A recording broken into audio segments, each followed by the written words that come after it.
भारत में बड़े सिद्ध संत हुए, श्री राधा बाबा महाराज। कुछ लोगों ने नाम सुना होगा, कुछ लोगों ने नाम नहीं सुना होगा। श्री राधा बाबा महाराज गोरखपुर में विराजते थे और उनकी लीलाएं तो कथाएं तो बहुत अद्भुत हैं। श्री भाई जी महाराज, हनुमान प्रसाद पोद्दार जी और श्री राधा बाबा महाराज, दोनों का अत्यंत सामीप्य रहता था। अगर किसी व्यक्ति को नहीं पता है इनके बारे में तो कभी गीता प्रेस गोरखपुर से ऑनलाइन बाबा का चरित्र, भाई जी का चरित्र मंगाइए, एक बार जरूर पढ़ना। हम लोग बहुत पुराने पुराने रसिकों के चरित्र पढ़ते हैं, सूरदास जी के, मीराबाई के, ये बहुत प्राचीन, लेकिन अभी हमारे ही समय काल में अगर कोई महान भक्त हुए पिछले 100 वर्षों में, श्री राधा बाबा महाराज। राधा बाबा का एक मैं लीला सुनाता हूं कथा में कि राधा बाबा पूरे दिन एक टीन शेड के नीचे बैठे रहते थे और भक्तजन सामने से उनका दर्शन करते थे। लेकिन सुबह सुबह आप 4 बजे उठ करके जब शौच के लिए जाते थे तब एक बूढ़ी मैया इनका दर्शन करने आती थी और वो केवल दर्शन नहीं करती, पीछे पीछे बाबा के संग जाती। वो जहां जंगल झाड़ी में जाते बेचारे वहां पे भी उनका दर्शन करते। कुछ वैष्णवों ने देख लिया, उन्होंने मैया से कहा, मैया तुमको शर्म नहीं आती है? बाबा सुबह सुबह बेचारे अपने नित्य नियम में जाते हैं, तुम वहां भी उनका दर्शन करती हो। और हमने देखा तुम छुप छुप के सब जगह से देखती हो, क्यों करती हो ऐसा? पूरे दिन बाबा टीन शेड में बैठते हैं, वहीं दर्शन किया करो। तो बूढ़ी मैया के नेत्रों से आंसू आ गए। बोले, मैं सच बताऊं, मैं बाबा को नहीं देखती। बाबा तो पूरे दिन दिखते हैं, बाबा तो पूरे दिन दिखते हैं, दर्शन देते हैं, मैं दिन भर उनका दर्शन करती हूं। पर ये सुबह सुबह जब शौच के लिए जाते हैं ना, उसी समय एक सांवरा सलोना सा लाला इनकी लठिया पकड़ के संग चलता, मैं उसको देखने जाती हूँ, मैं उसका दर्शन करने जाती हूँ, वो रोज दिखता है। तो सब रसिक जन इतने आश्चर्य में आ गए कि मतलब वो इतने पवित्र हैं राधा बाबा कि वे जब अपने नित्य नियम करने जाते हैं तब भी ठाकुर जी उनके संग रहते हैं, तब ठाकुर जी का विशेष दर्शन उनके साथ होता है। और वो मैया को दिखते थे, ऐसे थे राधा बाबा। तो एक बार राधा बाबा ब्रज की किसी यात्रा में थे, हमने एक महापुरुष से ये लीला सुनी। तो यात्रा में इतने श्रमित हो गए थे, रोज तो 4 बजे उठ जाते थे, लेकिन आज 7 बजे उठे सुबह। तो राधा बाबा जैसे उठे तुरंत उनके कक्ष में एक महापुरुष बिना किसी रुकावट के घुसता ही चला आया, जिसको वो जानते भी नहीं थे। राधा बाबा उठ करके देख करके बड़े संकोच में आ गए। बोले भाई ये कौन बाबा है, सीधे मेरे कमरे में घुसा चला आया है। तो फिर भी कहा, बोले महापुरुष आपको प्रणाम है, आप कौन हैं, कहां से आए हैं, आपका क्या परिचय है? तो वो जो बाबा उनके कक्ष में आया, वो दोनों भुजा उठा करके रोने लगा। बोले मैं सत्य बता रहा हूं, आज पहली बार मेरे स्वप्न में श्री जी आई थी, किशोरी जी आई थी, और श्री जी आकर के मुझसे बोली, तेरे भजन को पूरा फल प्राप्त है वे में नेक दूरी रह गई है, या हमारे में तो को राह बतावे आई हूं कि अपने भजन को फल पूरा कर ले। मैंने पूछी, हे श्यामाजू भजन को फल कैसे पूरा होगा? बोले कि अभी अभी राधा बाबा आए हैं बिड़ला धर्मशाला में। बोले मेरा हाथ पकड़ के श्री जी स्वप्न में लेकर के गई धर्मशाला, और मुझे तो पता नहीं आप कहां रुके। आपके कमरे के बाहर जाके उन्होंने इशारा किया, बोले या कमरा में बैठे बाबा, उनको जाके सुबह दर्शन कर लियो, उनके दर्शन से ही तेरा भजन फल पूरा होगा। ये सुनते ही राधा बाबा नेत्रों से अश्रुपात होने लगा। बोले श्री जी ने ऐसी आज्ञा दी? बोले हाँ। बोले श्री जी मुझसे कह के गई कि तुम आज जाकर के इनका दर्शन करना। चरणों में प्रणाम किया और प्रणाम करके बोले श्री जी ने एक आज्ञा और दी है। बोले क्या? बोले बरसाने में एक सदगृहस्थ हैं, उनका नाम है मोहिनी बिहारी, मोहिनी श्याम जी। आप कृपा करके या तो उनके दर्शन कराओ, मतलब श्री जी ने मुझको आज्ञा दी मैं आपके दर्शन करूं, और आपके लिए आज्ञा दी है कि बरसाने में एक संत हैं एक सदगृहस्थ हैं, संत नहीं है, परिवार है उनका पूरा, मोहिनी शरण जी, आप उनके दर्शन करे आओ। और दर्शन नहीं कर सको तो उनके घर की मधुकरी मंगा करके पालो। ये किशोरी जी ने आपके लिए आज्ञा की है। और ऐसा कहकर अब सुबह सुबह उठते ही कोई अपरिचित आकर के इतना सब कुछ बोल जाए तो उस पर विश्वास नहीं होगा। और ऐसा कहते तुरंत वो बाबा वहां से प्रस्थान किए। राधा बाबा महाराज तुरंत दौड़ करके अपनी छत पर गए देखने के लिए कि ये जाएगा किस तरफ। तो देखा वो दोनों भुजा उठा करके नेत्रों से अश्रुपात वृंदावन की ओर दौड़ा। उसकी स्थिति बता रही थी कि वो झूठ नहीं बोल रहा है। राधा बाबा महाराज ने अपने कुछ सेवकों को बुलाया और सेवकों से कहा एक काम कीजिए, ऐसे करके एक मोहिनी श्याम मोहिनी जी करके, मोहिनी शरण जी करके एक सदगृहस्थ हैं बरसाने में। हम तो जाने में अभी असमर्थ हैं, पर उनके यहां की मधुकरी ले आओ, रोटी ले आओ। अपने कुछ सेवकों को भेज दिया। उनमें एक घनश्याम जी करके थे, वे ब्रज में वृंदावन में जो रासलीला होती उसमें कृष्ण बनते थे। तो घनश्याम ठाकुर जी भी थे उसमें। तो उन सबको भेजा, जाओ जाकर के बरसाने में कोई मोहिनी शरण जी सदगृहस्थ हैं, उनके यहां से रोटी ले आओ।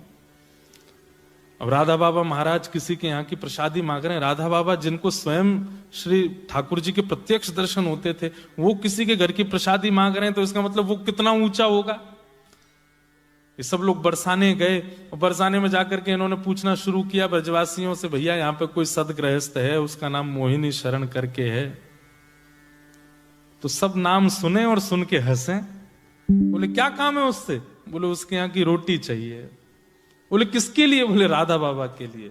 तो लोग बाग सुनकर के हंसे और सिर पकड़ करके बोले भैया ये क्या कर रहे हो तुम लोग? राधा बाबा जैसे महान संत को उसके घर की रोटी खिलाओगे? बोले हैं कौन?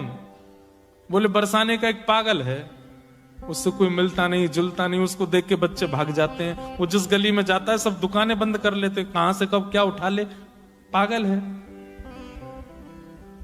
तो सेवकों ने सोचा राधा बाबा ने आज्ञा की है, लेके तो जानी है रोटी। बोले फिर भी बताओ ना कहां है घर।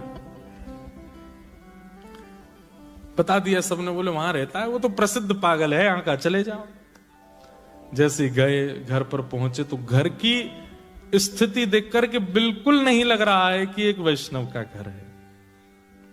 वैष्णव के घर की पहचान अलग होती है। तुलसी का पौधा तो होगा, बाहर कुछ सातिया तो बना होगा, गैया का गोबर तो रखा होगा, ठाकुर जी की सेवा घर में हो रही होगी, दिव्य अगरबत्ती की सुगंध आ रही होगी। ऐसे वैष्णवों के घर की पहचान होती है। हम जिस घर में रुके हैं मेलबर्न में, उस घर का नाम है वृंदावन। और उस घर के जिस कमरे में हम रुके, उस कमरे का नाम है गोवर्धन। जहां भोजन बनता है ठाकुर जी का, उस भोजनालय का नाम है मैया की रसोई। जहां हमारे ठाकुर जी गिरधरलाल जी विराज रहे हैं, उस कक्ष का नाम है बरसाना। और जहां आकर के सब लोग बैठते हैं और बैठ करके वार्ता करें, चर्चा करें, जो कुछ भी करें, उस स्थान का नाम है रास स्थल। अब सोचो कैसा सुंदर पूरा घर, पूरा ब्रज वृंदावन जैसा है। तो मतलब घर में जाकर के ये ना लगे कि यहाँ ठाकुर जी रेंट पे रहते हैं, बल्कि ये लगे मालिक रेंट पे रहते हैं, यहाँ के अधिकारी तो ठाकुर जी हैं। कई घरों में ऐसा लगता है ठाकुर जी रेंट पे रह रहे हैं, कि अलमारी में बैठे हैं। घर जाके ऐसा लगे कि मालिक रेंट पे रहते हैं, ठाकुर जी का अधिकार है। तो लेकिन यहां उल्टा था। जिनके घर से रोटी लाने के लिए कहा था, उनके घर में एक भी वैष्णव लक्षण नहीं थे। घर के भीतर जाकर के सबने हाथ जोड़ के कहा, बोले भैया ये मोहिनी शरण जी कहां हैं? बोले उनसे क्यों मिलना है आपको? बोले कि उनके हाथ से एक रोटी लेनी है हमको। बोले वो पड़े देख लो। तो खटिया चारपाई पे पड़े थे, दोनों पैरों में जूते पहन रखे थे, बूट, और एक के ऊपर एक ऐसे बूट रख करके बिल्कुल ऐसे दोनों पैर हिला रहे हैं, ये हाथ ऐसे धर के। और जिस चारपाई पे पड़े थे, वहां जो दीवार थी उस पर नेताओं के और पुराने जमाने के फिल्म सितारों के चित्र लगे हुए थे, ज्यादा पुरानी बात नहीं है ना। और बढ़िया उन्हीं को निहार रहे थे, ऐसे सिर अपने सहला रहे थे, ये है इनके हाथ से रोटी लेके जानी है। जितने गए उनके चित्त में आई, कहीं हम अपराध तो नहीं कर रहे भैया, एक बार बरसाने में और घूम के आ जाओ, कोई और तो नहीं है, कहीं इसके हाथ से रोटी ले जाके हमने राधा बाबा को खवाई दई और कहीं उनके बने भय भाव सवरे नष्ट हो गए तो अपराध लगेगा हमको। या आचार विचार से कहां से लग रहा है कि इसके हाथ की रोटी। सब जगह एक राउंड और मार के आए बरसाने में, सब ने कहा नहीं वो ही है, एक ही है बस, और कोई नहीं है। बोले पता नहीं कैसी लीला है।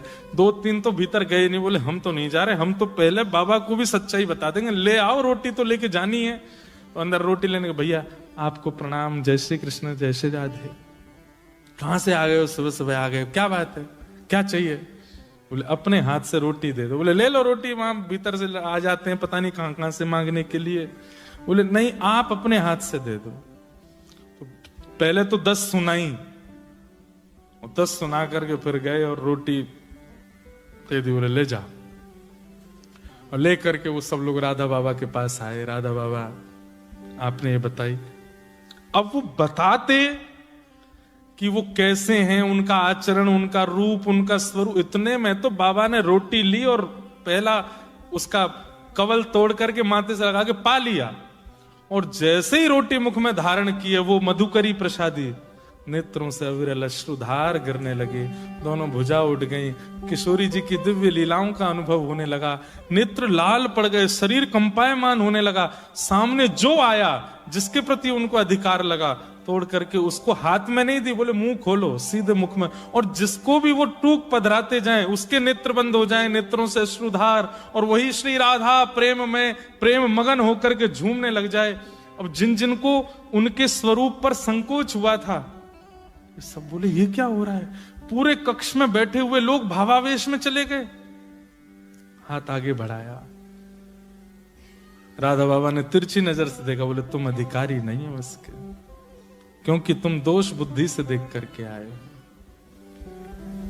और महाराज 1-8 घंटे नहीं, 24 घंटे की भाव समाधि लगी उन लोगों की जिन्होंने वो रोटी की प्रसादी पाई, मधुकरी। वहीं से ही बाबा ने प्रणाम किया और बाबा तो वहां से चले गए। लेकिन जो घनश्याम ठाकुर जी जो रासलीला में कृष्ण बनते थे, वो भी गए थे वहां लेने। उन्हीं के मन में पहले दोष आया कि ये कैसे भक्त हैं। उनके मन में आया कि कोई तो बात है, मैं जाकर के देखूं तो सही, कहीं ऐसा तो नहीं है कि वो अपनी भक्ति को छुपाते हैं। ऐसा हो नहीं सकता कि उनकी प्रसादी से ये सब हो गया। घनश्याम ठाकुर जी गए बरसाने, और बरसाने गए तो आज वो और ज्यादा विचित्र रूप में बैठे थे। वो कोट वोट पहन के, बूट वोट पहन के, बिल्कुल ऐसा दिखावे सबको संसार को कि महापागल हैं, संसारी हैं, और विचित्र सब उनसे दूर दूर रहें। पर ये पहचान है एक अत्यंत वैष्णव की। भक्त की इच्छा ये नहीं होती कि मैं बहुत प्रसिद्ध हो जाऊं, भक्त की इच्छा ये नहीं होती कि मैं बहुत सिद्ध हो जाऊं। भक्त की इच्छा यही होती है केवल प्रिया प्रियतम मेरे रहें, बाकी सब मुझे अकेला छोड़ दें। ये एक असली भक्त की इच्छा होती है। चरण पकड़ लिए घनश्याम जी ने, बोले कि आप ये नहीं हो जो दिखा रहे हो, क्या हो वो दिखा दो। मेरी आपसे प्रार्थना है। बहुत अच्छा नाटक करते हैं आप, आपके शब्दों में भी कहीं से भी वैष्णवता नहीं झलकती, आपके रूप प्ररूप में भी कहीं से वैष्णवता नहीं, आपके आसपास भी ऐसी आपने व्यवस्था कर रखी है कि किसी प्रकार से वैष्णवता का दर्शन नहीं हो। लेकिन मेरी आपसे प्रार्थना है, एक ब्रजवासी होने के नाते आपसे प्रार्थना कर रहा हूं, अपना असली रूप दिखाओ। तो पीछे जो चित्र लगे थे, उन सब चित्रों के मतलब जब प्रार्थना की तो नेत्रों से अश्रु आ गए। प्रेम का स्वभाव है, प्रेम का स्वरूप कितना भी छुपाओ छुपता नहीं, वो प्रकट हो जाता है।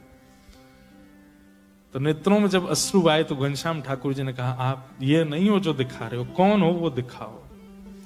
तो पीछे जो दीवार पे वो चित्र लगे थे फिल्म सितारे वगैरह के, वो वास्तव में एक लकड़ी की दरवाजा था। और जैसे ही उस दरवाजे को खोला तो वो एक झरोका था, एक बालकनी जैसी थी। और वो बालकनी ऐसी थी जहां से श्री किशोरी जी का रंग महल स्पष्ट दिखाई देता था। हाथ पकड़ करके ले गए घनश्याम ठाकुर जी का, और दिखाया, बोले देखो वो हमारी श्री जी लाडली जी का भवन है।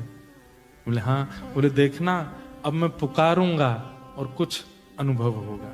और जैसे ही उन्होंने भुजा उठा करके कहा श्री राधा श्री राधा श्री राधा, एक दिव्य तेज प्रकट हो गया श्री ठाकुर किशोरी जी के बरसाने भवन में। और उस दिव्य तेज में सर्वांगीण अंग तो नहीं दिखा, लेकिन दिखा कि दिव्य तेज जैसे समाप्त हुआ तो वहां पर कोई सुंदर सी चुनरी पहन करके कोई एक सखी आई है, जिनका रूप ऐसा था, इतनी दूर से स्पष्टता नहीं हो रही थी। वो जो जिनके घर गए थे वो तो भुजा उठा करके नृत्य करने लगे। घनश्याम ठाकुर जी देख करके वहीं मूर्छित हो गए और मूर्छित होकर के चरण पकड़ लिए। बोले कि मुझे अनुभव करा दो। बोले कि अभी आपके चित्त में वैष्णवों के प्रति दोष भाव आ जाता है, पहले उस दोष भाव को दूर करो। कभी वैष्णव की आचार विचार कई बार वो इसलिए बनावटी रखते हैं कि हमारी भक्ति को नजर ना लगे, हम महासंसारी दिखाई दें सबको। इसलिए वैष्णव को परखने में राधा बाबा जैसे हो जाओ, जिन्होंने आपके द्वारा निंदा सुनी नहीं, उससे पहले प्रसाद पा लिया। ऐसी वैष्णवता जिस दिन आपके चित्त में आ जाएगी, आप जैसी बरसाना भवन की ओर देखोगे श्री जी दिख जाएंगे।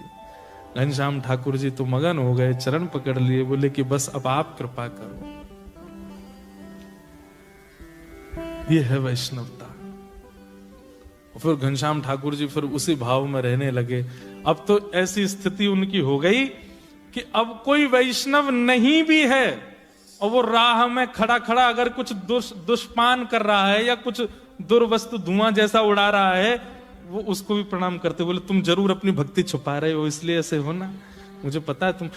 आप हंस तो गए, लेकिन वास्तव में बताएं, जब तक ये दृष्टि नहीं बनेगी आपको भगवत अनुभव नहीं होगा। ऐसी दृष्टि बन जाएगी, कोई दोष युक्त व्यक्ति अत्यंत देखो ये तो भगवत कृपा हो जाएगी कि जो वास्तविक दोषी व्यक्ति है उसका परिचय आपको हो जाएगा।